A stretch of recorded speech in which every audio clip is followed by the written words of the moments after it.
कलयुग में सबसे शक्तिशाली और प्रभावशाली व्यक्ति कौन होगा?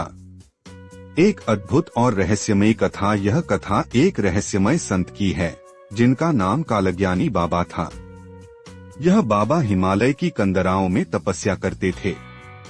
कहा जाता है कि वे त्रिकालदर्शी थे, भूत, भविष्य और वर्तमान तीनों को एक साथ देख सकते थे। एक बार कुछ श्रद्धालु उनसे मिलने पहुँचे। उनमें से एक ने उनसे पूछा, बाबा, कलयुग में सबसे शक्तिशाली और प्रभावशाली कौन होगा? क्या वह कोई राजा होगा या कोई वैज्ञानिक या कोई धनवान? बाबा मुस्कराए और बोले, ना तो वो राजा होगा, ना ही धनवान और ना ही कोई वैज्ञानिक। कलयुग में सबसे शक्तिशाली व्यक्ति वह होगा जो अपने मन को जीत लेगा। जब चारों ओर पाप, लोभ, मोह और अहंकार का अंधकार होगा, तब जो व्यक्ति धैर्य, सत्संग, ईमानदारी और प्रेम के रास्ते पर चलेगा, वही असली विजेता होगा। श्रद्धालु ने फिर पूछा, बाबा, क्या कोई उदाहरण है? बाबा ने आंखें बंद की और कहा, हाँ, कलयुग के अंतिम भाग में एक आत्मा जन्म लेगी। वो एक साधारण परिवार में जन्मेगा, पर उसमें बचपन से ही करुणा, सहनशीलता और सत्य की शक्ति होगी। वह किसी बड़े मंच से नहीं बोलेगा, पर लोग उसकी बातों को सुनने के लिए तरसेंगे। उसके पास ना धन होगा, ना सत्ता, पर उसके शब्दों में वो शक्ति होगी जो लाखों दिलों को बदल देगी। बाबा ने आगे कहा, कलयुग में शक्ति का माप तलवार या दौलत से नहीं होगा। सबसे बड़ा शक्तिशाली वही होगा जो दूसरों की सेवा करेगा, सत्य बोलेगा और अपने भीतर की बुराई से लड़ेगा। वह अकेला ही पूरे समाज की सोच को बदल सकता है। बाबा की ये भविष्यवाणी धीरे धीरे प्रसिद्ध हो गई।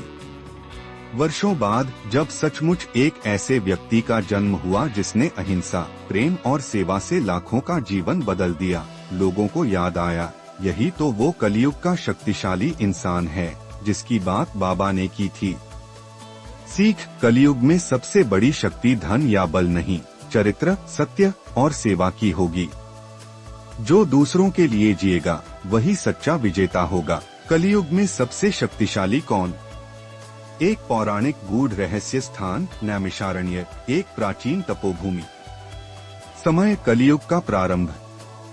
ऋषिमुनि यज्ञ कर रहे थे। वे चिंतित थे, कलयुग आने वाला है जहां अधर्म, पाप और पतन का बोलबाला होगा। कौन रक्षा करेगा मानवता की? उसी समय वहां प्रकट हुए महर्षि नारद। उनके चेहरे पर गंभीरता थी।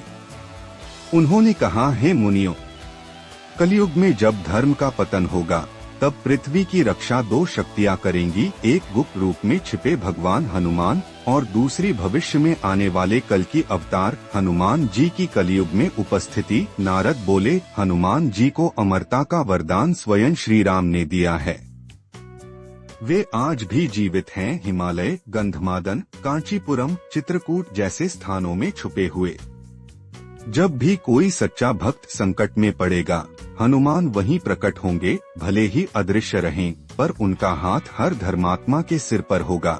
एक कथा कहती है, एक बार एक गरीब ब्राह्मण कलयुग में बहुत दुखी होकर हनुमान जी की मूर्ति के सामने रो पड़ा। उसने कहा, हे प्रभु, क्या आप सच में इस युग में भी हैं? तो फिर मेरी रक्षा क्यों नहीं करते? तभी वहाँ एक अजनबी वृद्ध आया, उसे भोजन दिया, उसके कर्ज चुकाए और जाते जाते कहा, जब भी तुम संकट में पुकारोगे मैं आ जाऊंगा।